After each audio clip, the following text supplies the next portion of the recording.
Shikha Srivastava from mathematics farm. आज हम लोग क्या पढ़ेंगे? आज हम लोग class 7 chapter 3 that is data handling में ट्राई दिस का क्वेश्चन सॉल्व करेंगे, जो कि पेज नंबर 56 पर गिवन है। क्या है ये question? The bar graph shows the result of survey to test water resistant watches made by different companies. यहाँ पे डिफरेंट कंपनीज है और वो क्या बनाती है? वो वाटर रेजिस्टेंट वॉच बनाती है। क्या बनाती है? Water resistant watch. आजकल आप जो वॉच पहनते हो वो सब वाटर रेजिस्टेंट ही आ रही है। तो यहाँ पे डिफरेंट कंपनीज है, वो सब वाटर रेजिस्टेंट वॉच बना रही है। तो उसी का हम लोग सर्वे किए हैं, ठीक है। फिर each of these companies claimed that their watches were water resistant. यहाँ पे हर एक कंपनी क्लेम कर रही है कि उसका जो वॉच है वो वाटर रेजिस्टेंट है। सारी कंपनी बोल रही है कि उसका जो वॉच है वो वाटर रेजिस्टेंट है। After a test the above result were revealed. जब वो सर्वे हुआ, जब वो टेस्ट हुआ, तो यहाँ पे कुछ अबव रिजल्ट रिवील्ड हुए। रिवील्ड का मतलब प्रत्यक्ष हुए। कि देखिए यहाँ पे ये जो बार ग्राफ गिवन है इसको हम लोग रीड करते हैं। ये एक्स एक्सिस पे कंपनीज शो हो रही है और वाई एक्सिस पे वॉचेस, ठीक है। ये देखिए यहाँ पे ये जो ब्लैंक है वो दिखा रहा है कि नंबर टेस्टेड, मींस जितनी वॉच को टेस्ट किया गया है उसका नंबर। ये देखिए ये जो ब्लैंक है इसका मतलब है कि ये टेस्टेड वॉच है, इतनी वॉच को टेस्ट किया गया। ए कंपनी का, जो ए कंपनी की वॉच थी वो इतनी वॉच को टेस्ट किया गया, कितनी? 40। और ये क्या शो कर रहा है? ये जो ऐसे फिल है वो शो कर रहा है नंबर दैट लीक्ड। तो ये शो कर रहा है कि कितना नंबर उसमें लीक हो गया। जब टेस्ट हुआ उस कंपनी का, उस वॉच का, जब उन लोगों ने टेस्ट किया तो वहां पे ये पता चला कि कितनी वहां पे वॉच जो है वो लीक कर रही है, ठीक है। अब चलिए बार ग्राफ को रीड करते हैं। ये जो ए कंपनी का जब टेस्ट हुआ तो 40 वॉच का टेस्ट हुआ। कितनी वॉच का? 40 वॉच का टेस्ट हुआ। उनमें से 20 वॉच लीक कर गई, मींस 20 वॉच में पानी चला जा रहा है अंदर, वो वाटर रेजिस्टेंट नहीं है, वो लीक कर गया। फिर जब बी कंपनी का टेस्ट हुआ तो उसमें 40 वॉच में से 10 वॉच लीक हो गया। फिर जब सी कंपनी का टेस्ट हुआ तो उसमें 40 वॉच में से, ये देखिए इन दोनों के मिड में आ रही है वैल्यू, मींस 15 है। ये क्या है? ये 15 है, ये 10 है, ये 20 है, ठीक है। तो उसमें से 15 वॉच लीक हो गया। जब डी कंपनी का टेस्ट हुआ तो 40 वॉच में से, ये देखिए इन दोनों के मिड में वैल्यू आ रही है, मींस ये है 25। 20 और 30 के बीच में है 25 वॉच जो है वो लीक हो गए जब कंपनी डी का टेस्ट हुआ, ठीक है। सारे वॉच तो भले वो लोग दावा करते हैं कि मेरी वॉच वाटर रेजिस्टेंट है, बट ऐसा नहीं है। वो तो कब खराब हो ही जाती है। अगर उसमें वो आप वाटर के कांटेक्ट में रख रहे हो तो वो लीक कर जाएगी। तो यहाँ पे ये जो टेस्ट हुआ कंपनी ए का, उसमें 20 वॉच लीक कर गई 40 वॉच में से। जब बी कंपनी का टेस्ट हुआ 40 वॉच में से 10 वॉच लीक कर गई।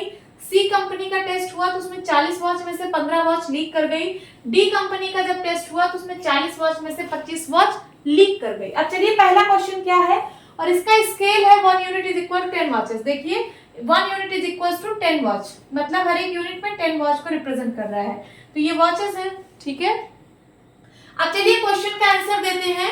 Can you work out a fraction of the number of watches that leak to the number of tested for each company. आपको क्या कह रहा है कि आप फ्रैक्शन वैल्यू बताओ किसकी? Number of watches that leaked, ठीक है। Number of watches that leaked to का मतलब divide by the number of tested, ठीक है, means the number of tested of watches. क्या कह रहा है? लीक वॉचेस और टेस्टेड वॉचेस का फ्रैक्शन वैल्यू आपको बताना है हर एक केस में, ठीक है। तो चलिए निकाल देते हैं। पहले का क्या हो जाएगा? कंपनी ए का हो जाएगा टेस्टेड लीक अपॉन टोटल। क्या बोल रहा है? लीक। सबसे पहले लीक देखना है कितनी वॉचेस लीक हुई है, फिर उसके बाद नंबर ऑफ टेस्टेड, फिर नंबर ऑफ टेस्टेड लेना है। तो लीक यहाँ पे हुई है 20 और टेस्टेड कितना थी? 40।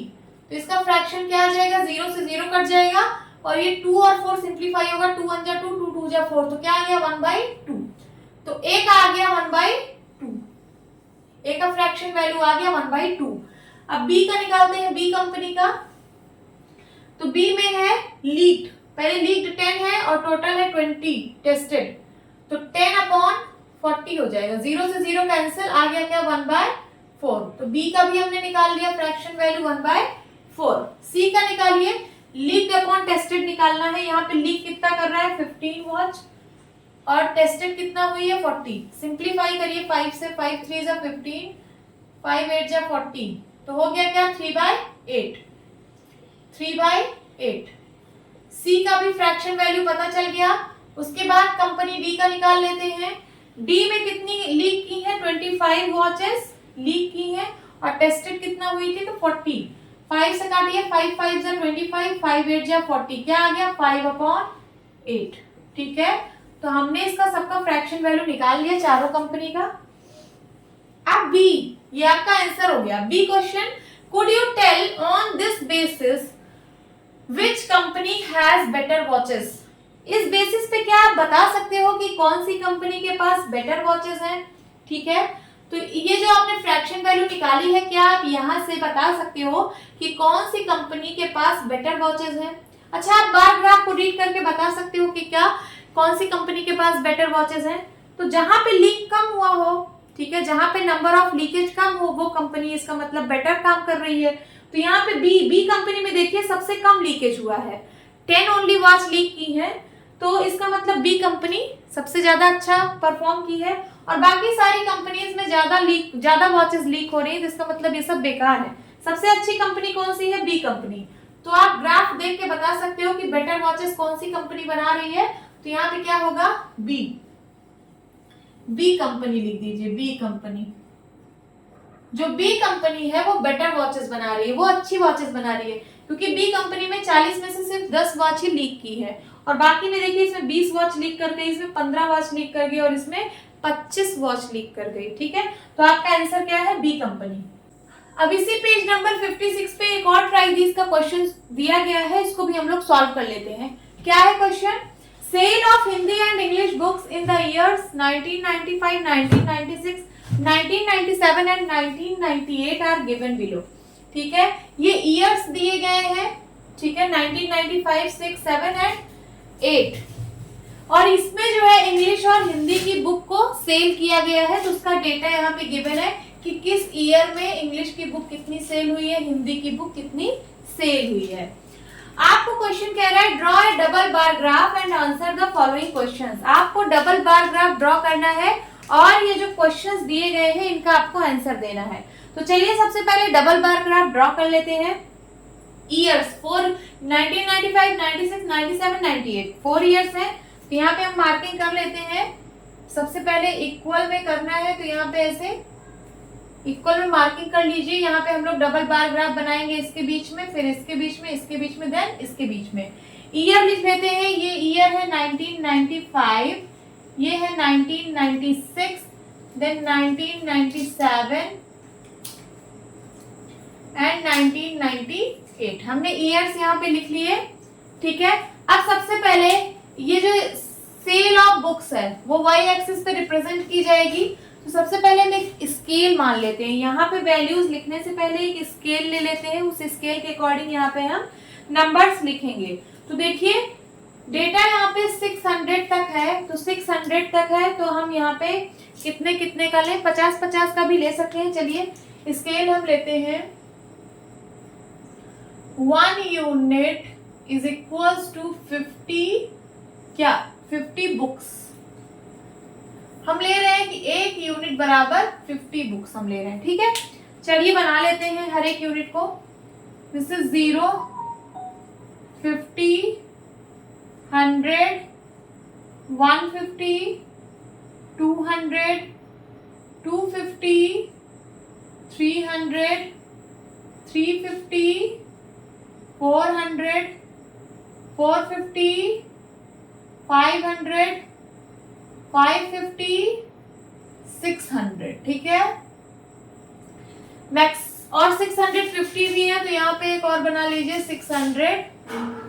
बस यहीं तक है मैक्सिमम वैल्यू, तो यहीं तक हम बना लेते हैं। और उसके बाद यहाँ पे दो चीजें हैं, एक हिंदी है और एक इंग्लिश है। तो दोनों को जब डबल बार ग्राफ में शो करना है तो कुछ कंपैरिजन के लिए कुछ होना चाहिए। तो यहाँ पे आप इसको लिखिए, ये जो ब्लैंक एक ब्लैंक बनाइए। ये जो ब्लैंक है ये शो करेगा किसको, मैं यहाँ पे नहीं, यहाँ कहाँ पे बनाऊं, यहाँ पे बना देती हूँ। ये जो ब्लैंक है ये शो करेगा इंग्लिश को, इंग्लिश बुक को, और ये जो एक बॉक्स है उसमें स्लैंटिंग लाइन से अगर मैं फिल कर दूंगी तो ये शो करेगा हिंदी बुक को। ठीक है, अब चलिए डबल बार ग्राफ ड्रॉ करते हैं। 1995 में इंग्लिश का 350 बुक सेल हुआ था, तो यहाँ पे लिखते हैं 350। कैसे बनाएंगे 350, यहाँ पे है 350। ठीक है, तो चलिए यहाँ पे एक बार ग्राफ बनाते हैं। 350 का हो गया। एंड हिंदी का कितना है, हिंदी का है 500। इसी में 1995 ईयर में ही हिंदी की कितनी बुक सेल हुई थी, तो 500 यहाँ पे है, तो यहाँ पे एक बना लेंगे बार।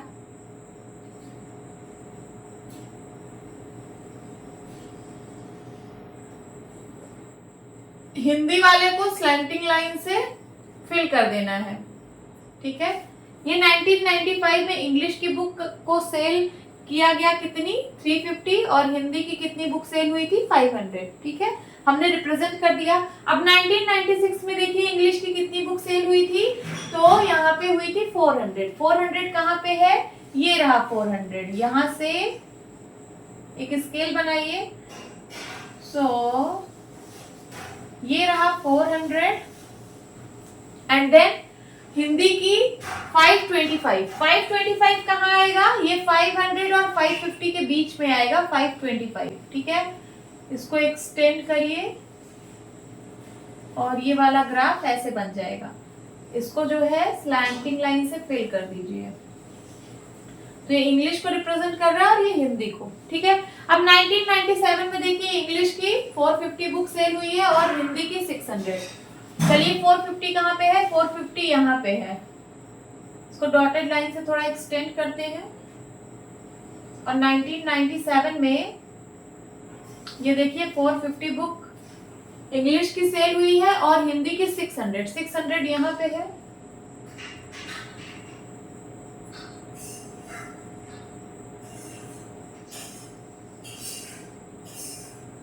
इसको फिल कर दीजिए स्लैंटिंग लाइन से। तो ये दिखा रहा है हिंदी को, ये है इंग्लिश। एंड देन 1998 में 620 और 650, इंग्लिश की 620 और हिंदी की 650। तो 620 कहाँ पे होगा, ये 600 के यहाँ, 600 और 650 के बीच में होगा, 620 यहाँ कहीं। ठीक है, तो यहाँ पे आप बना लीजिए 620, ये है 620, और हिंदी की हुई है 650, मीन्स ये वाला।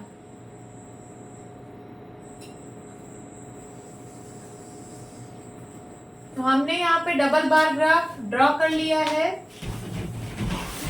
सारे डेटा को इसके ऊपर आप लिख सकते हैं, जैसे ये है 350 और ये था 500, है ना।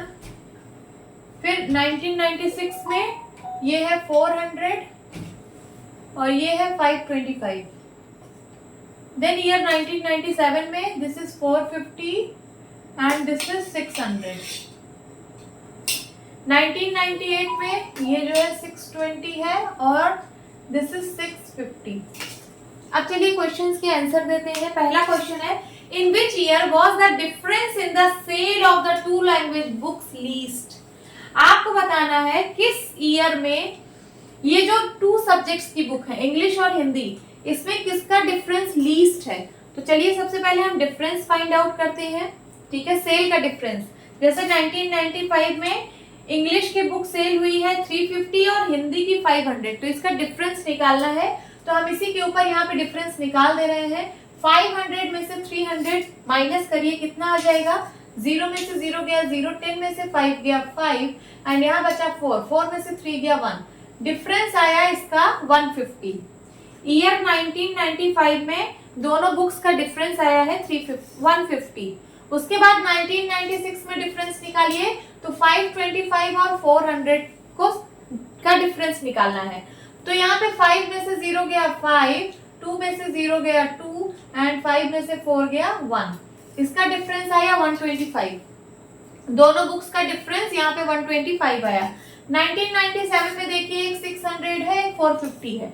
डिफरेंस फाइंड आउट करते हैं। 0 में से 0 गया 0 और यहाँ है 10 में से 5 गया 5, ये बना 5 में से 4 गया 1, डिफरेंस आ गया इसका 150। तो ईयर 1997 में जो दोनों बुक सेल हुई है हिंदी इंग्लिश की, उसका डिफरेंस आया 150। फिर 1998 में भी डिफरेंस फाइंड आउट कर लेते हैं। 0 में से 0 गया 0, 5 में से 2 गया 3 एंड 6 में से 6 गया 0, तो इसका डिफरेंस आया है 30। क्या आया? 30। ईयर 1998 में ये जो हिंदी और इंग्लिश की बुक सेल हुई है, इनका डिफरेंस आया है 30। अब आंसर क्वेश्चन क्या कह रहा है? In which year was the difference in the sale of the two language books least? कौन सा ऐसा ईयर है कि जिसमें ये जो दो लैंग्वेज की बुक है, दैट इज हिंदी और इंग्लिश, इसमें किसका डिफरेंस सबसे कम आ रहा है? तो देखिए यहाँ पे डिफरेंस है 150, 125, 150 एंड 30। सबसे कम डिफरेंस 30 है। ये किस ईयर में आ रहा है? ये ईयर 1998 में आ रहा है। तो यही आपको ईयर ही पूछा है, तो यहाँ पे आप आंसर दे दीजिए। पूछ रहा है इन विच ईयर, तो आप लिखिए in year 1998। So this is the answer. अब बी पार्ट सॉल्व करते हैं। बी पार्ट क्या कह रहा है? Can you say that the demand for English books rose faster? क्या आप कह सकते हो कि जो डिमांड है इंग्लिश बुक की वो तेजी से बढ़ रही है? फास्टर का मतलब तेजी से, रोज का मतलब बढ़ रही है। क्या इंग्लिश बुक की डिमांड तेजी से बढ़ रही है? तो देखिए यहाँ पे 1995 में, ईयर 1995 में 350 बुक सेल हुई थी इंग्लिश की। फिर 1996 में 400 बुक सेल हुई है। इसका क्या मतलब है? इसका ये मतलब है कि इस ईयर में ज्यादा डिमांड बढ़ी इंग्लिश की। फिर उसके बाद 1997 में देखिए 450 बुक सेल हुई है इंग्लिश की। इसका मतलब इस ईयर में और डिमांड बढ़ी है, तभी तो बुक सेल हुई है। फिर 1998 में 620 बुक सेल हुई है, इसका मतलब इंग्लिश बुक की डिमांड और बढ़ी है। तो यही क्वेश्चन बोल रहा है कि कैन यू से, क्या आप कह सकते हो कि जो इंग्लिश बुक की डिमांड है वो तेजी से बढ़ रही है? तो yes the demand for English books rose faster because in every year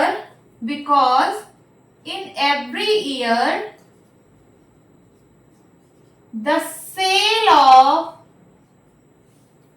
English books is increasing। क्योंकि यहाँ पे हर साल आप देखिए इंग्लिश की बुक की जो सेल है वो बढ़ रही है, तो इसलिए इंग्लिश बुक की डिमांड तेजी से बढ़ रही है। यही आपका आंसर है। होप स्टूडेंट्स आपको ये क्लास अच्छी लगी होगी। मिलती हूँ अपनी नेक्स्ट वीडियो में, तब तक के लिए बाय बाय, टेक केयर।